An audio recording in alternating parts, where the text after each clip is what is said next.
Pine Tree Amendment update. Awesome. Thank you so much, Chris. Hi, everyone. Good evening. It's so great to see all of your faces. Before I launch into the Pine Tree Amendment, I just really wanted to take a moment to just appreciate this community. And, as y'all know, I'm not running again next year, and there's so much behind that decision. But I was so nervous to tell everyone because I really didn't want to let anybody down. And, I didn't want anyone to think that I took everything that we did the past 4 years for granted.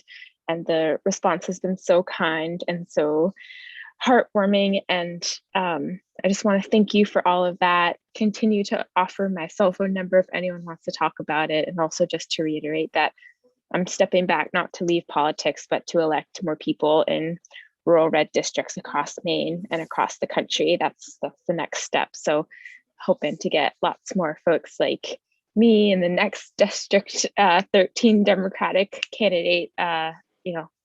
There's more power in many of us than in just one of us. So I just wanted to acknowledge that and say thank you.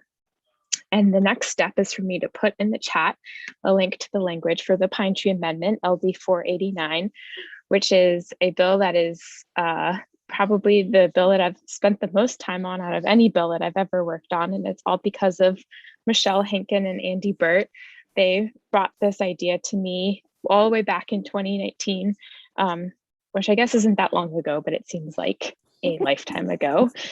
And I remember sitting in the state house with them and this amazing lawyer, Maya Van Rossum, who has really pioneered these kinds of environmental rights amendment across the country. And they completely changed my view on what climate policy needs to look like these days.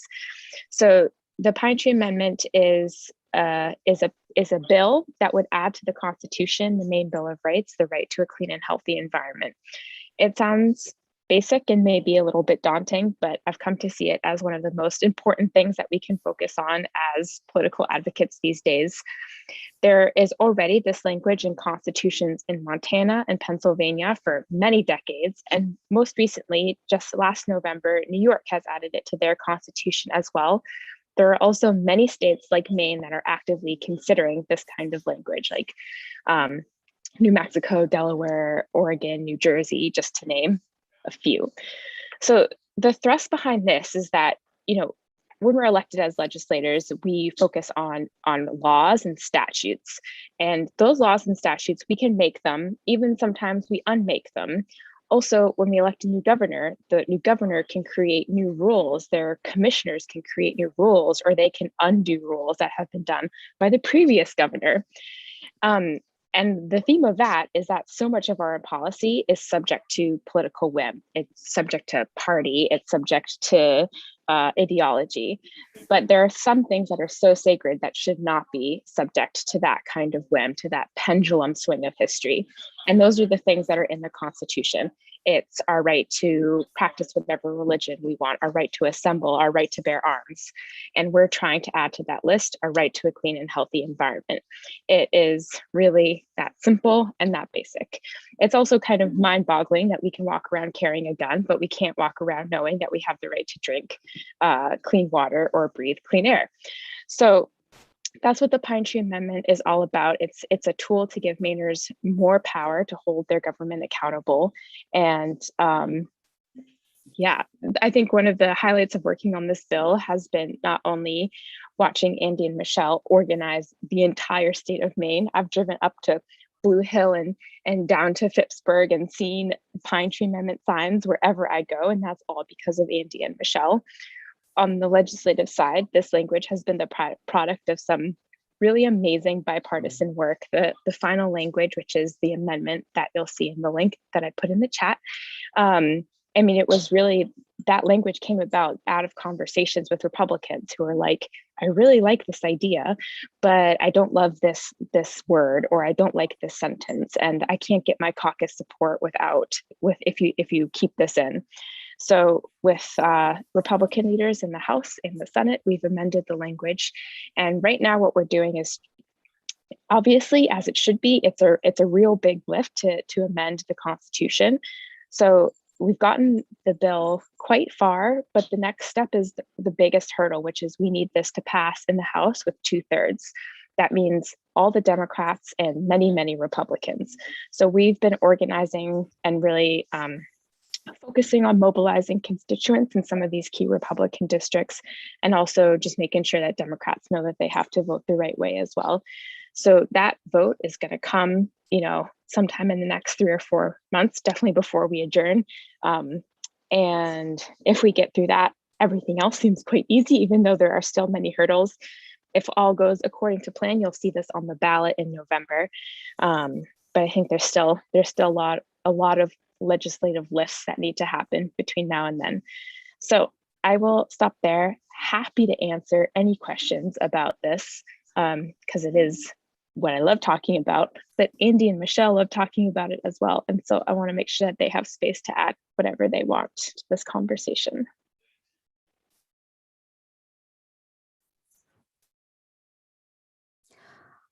Well, I guess I'll start very briefly.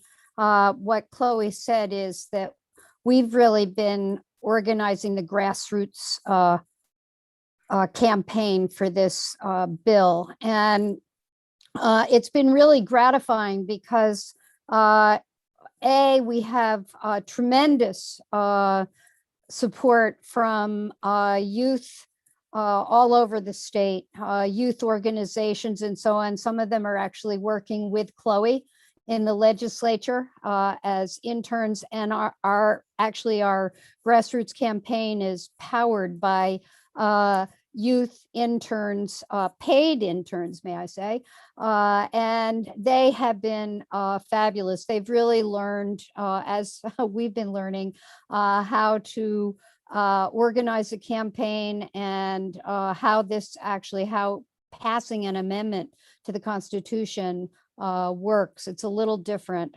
I just want to say for myself, because I've done advocacy at the legislature for the Maine Council of Churches and others on environmental justice and so on for years, what really excited me about this bill is that I've watched bills that I worked really hard on, particularly around solar energy and so on, to get them passed, and then only a few years later to see them rolled back. And that's one of the things that is so powerful about this, is that at all levels of government, all the way down to planning boards locally, where our leaders have taken an oath to uphold the Constitution. Now there will be, with the Pine Tree Amendment, a part of what they are upholding is the environmental rights, my right, your right to clean air and clean water and a healthy environment. And I think it creates a whole paradigm shift in how we're looking at protecting our natural resources and so on. I think it provides a backstop as we're doing lawmaking and figuring out regulations to protect Maine's natural treasures. So that's sort of why I got involved. Michelle. Well, I want to take a minute to just say how much I've appreciated working with Chloe and watching her at work. The way that she brings people to the table to find common ground is really amazing and inspiring, and I've learned an incredible amount from that. So thank you, Chloe, for that. Yeah, this grassroots work that Andy and I have been doing has meant that we've met a lot of really incredible people. It's been really inspiring. And we look forward to, after we get to some of your questions, to sharing with you ways that you can get involved and help show support and get this through the legislature.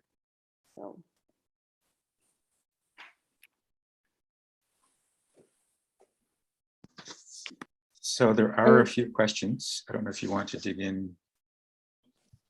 Well, I guess one, if it passes, what would be the impact on fossil fuel industry and usage? That's a great question. I think that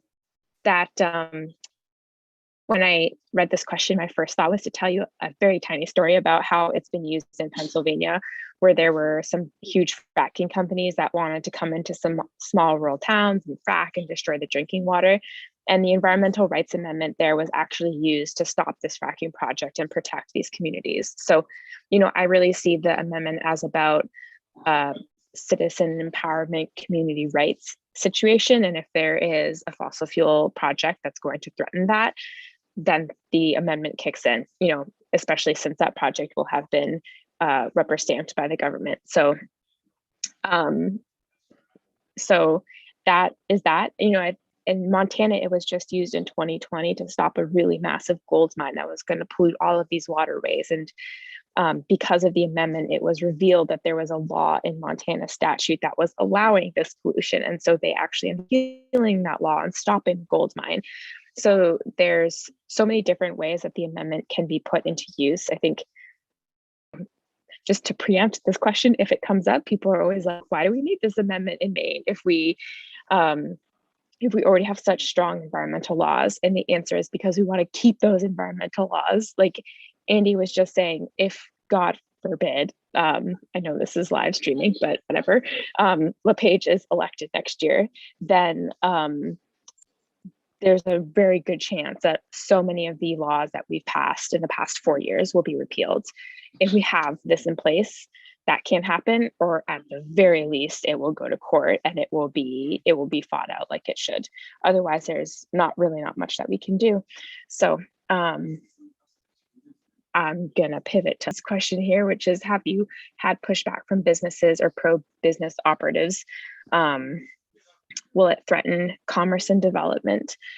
The answer is there has been some pushback around that, but I feel like the pushback is not super founded in what a environmental rights amendment does in the Constitution.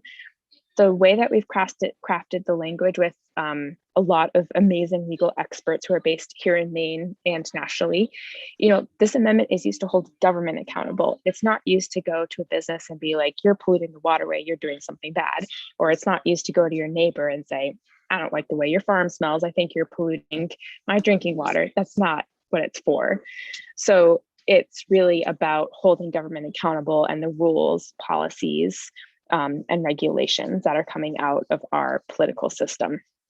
And so I think when we've kind of pushed back with that framing a little bit, that folks are like, oh, okay, this isn't targeted at any private business or individual. But I think Michelle unmuted herself to answer some of that question too.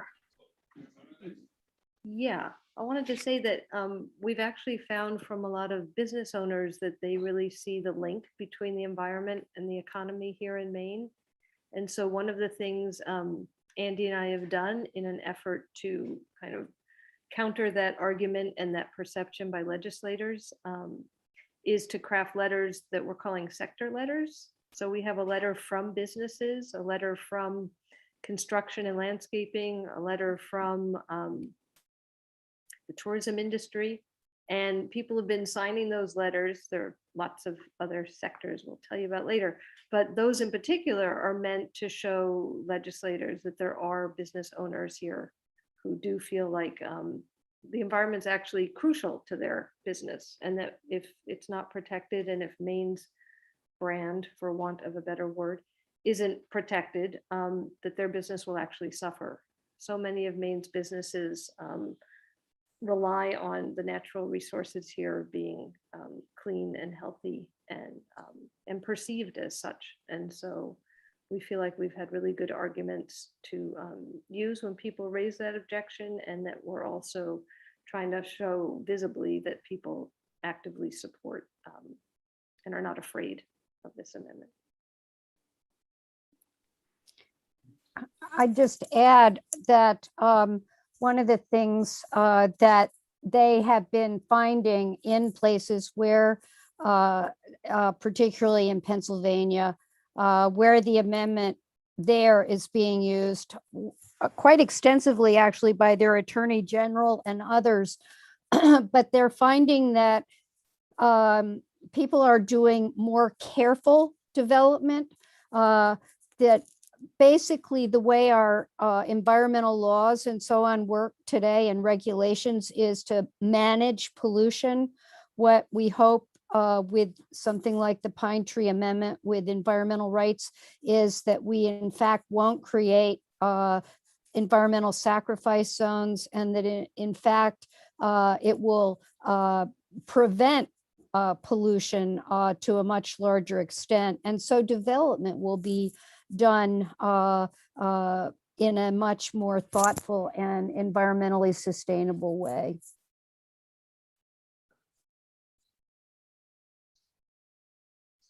There was a question from, was the removal of recreational a requested compromise with Republicans? Ooh. Good question. Like the honest answer is that all those negotiations happened, what year is it? 2022, a year ago? Definitely over a year ago. So my memory is a little bit fuzzy.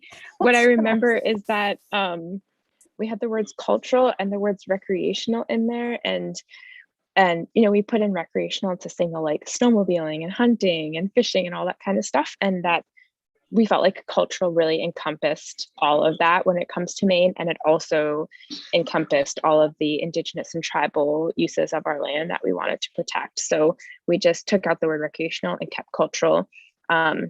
Obviously, since it's the Constitution, every word has a lot of meaning, and so there's a lot of emphasis in our negotiations around just shortening it and making sure that only the essential words were in there.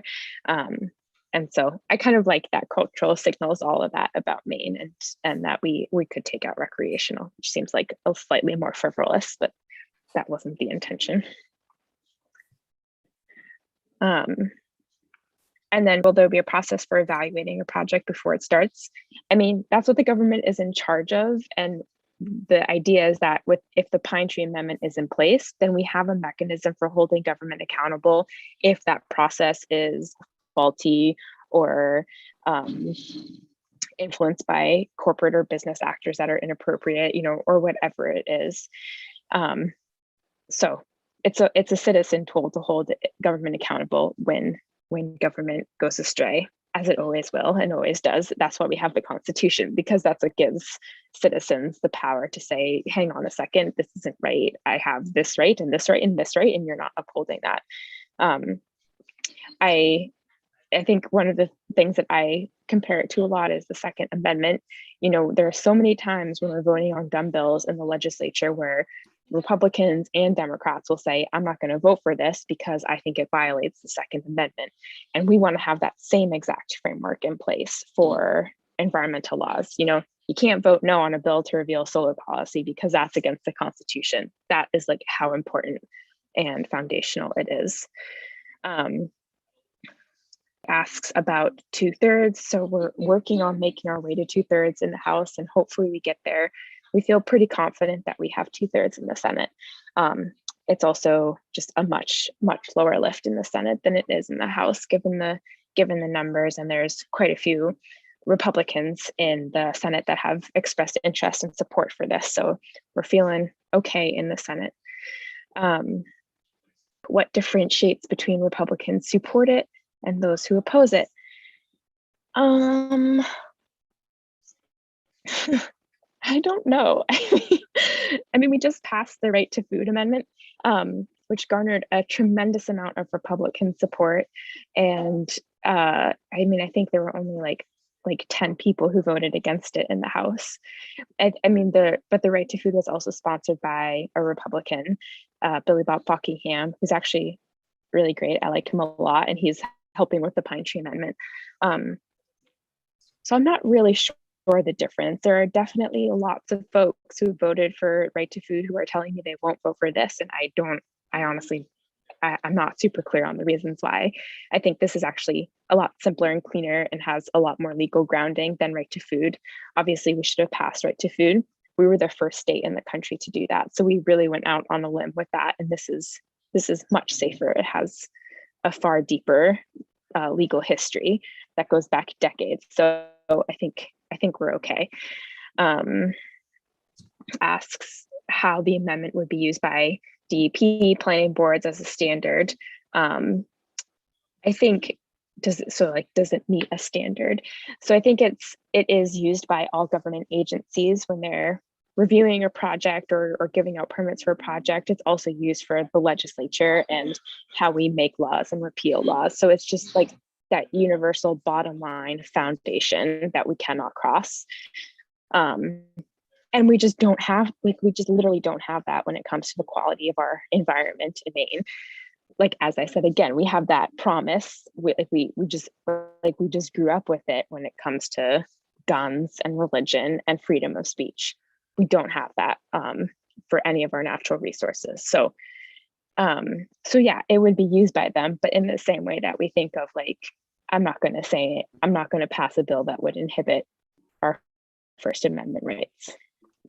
I think Indy, also, Michelle, jump in here. yeah, I think also one simple way to think about it is all levels of government would have a constitutional obligation to protect the resources for all people in Maine, including future generations. So as a constitutional obligation that carries some weight, they haven't had that to date. And now, I mean, if this were to pass going forth, they would each have a constitutional obligation. And it just shifts the paradigm, I think, in terms of how they perceive their decisions.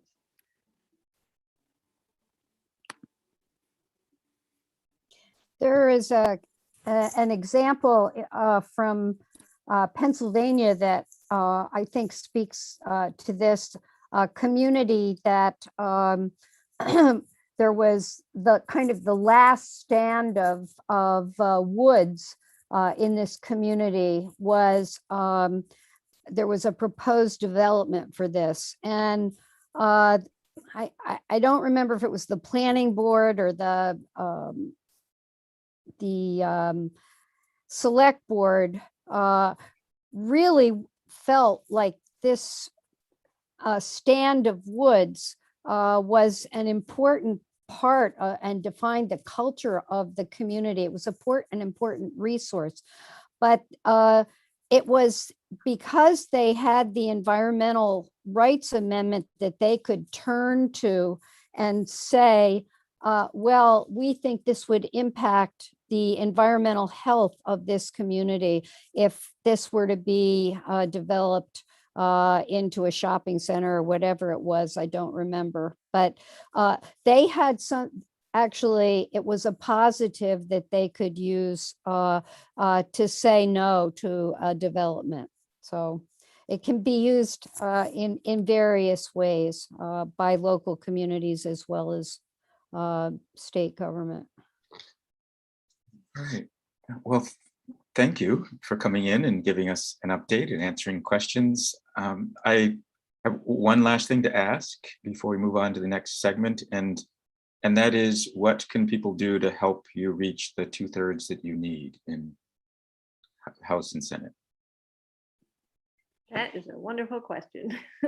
So as I mentioned earlier, we have developed a series of letters that can be found on our website, and I'm going to send something out in the chat. We'll take you straight to that page where we have letters we've written from grandparents, from youth, from farmers and gardeners, as I said before, from construction, from business owners. We're actually realizing that letters from business owners are probably maybe the strongest message we can send. So this isn't a letter that you write yourself. It's just a letter you sign on to with your name, your town, your business, or what you love to do outdoors, or what the name of your farm is. As ways to put a face on the names that legislators will see before the vote. It's really hard to gather in these times. So we felt like showing the broad range of people in Maine from all walks of life, from all generations, was really the best chance we had to get their attention and help them see that this is something that people in Maine really want to have happen. So those letters, if you could sign them, you can sign as many as you feel are appropriate to you, and share them with friends. People have been sending them out to lists of friends. And we've been getting lots of responses. So it's very exciting. We're hoping to have 1,000 youth signatures and 1,000 signatures from grandparents. They're pretty neck and neck at the moment at around 130 each. So we'd love to see those numbers rise in the next 6 weeks, and we think we can do it. So we would I love can your push the help. grandparents one up a little bit. That's right. We can move Great. it along. And when you get the 2/3 vote, both bodies, then this does not go before the governor, right? It does not It goes out to the people for a referendum. It'll be a referendum. Yeah. And we're excited for that campaign too. Okay. And I think from all the conversations we've had, that will be a much easier lift than getting it through the legislature. Mhm. People are, for the most part, have been really supportive once they've heard about it. Quintessentially Maine. Great. Thank you very much. Thank you. Round of applause, folks. Andy, Michelle, and Chloe. Thank you.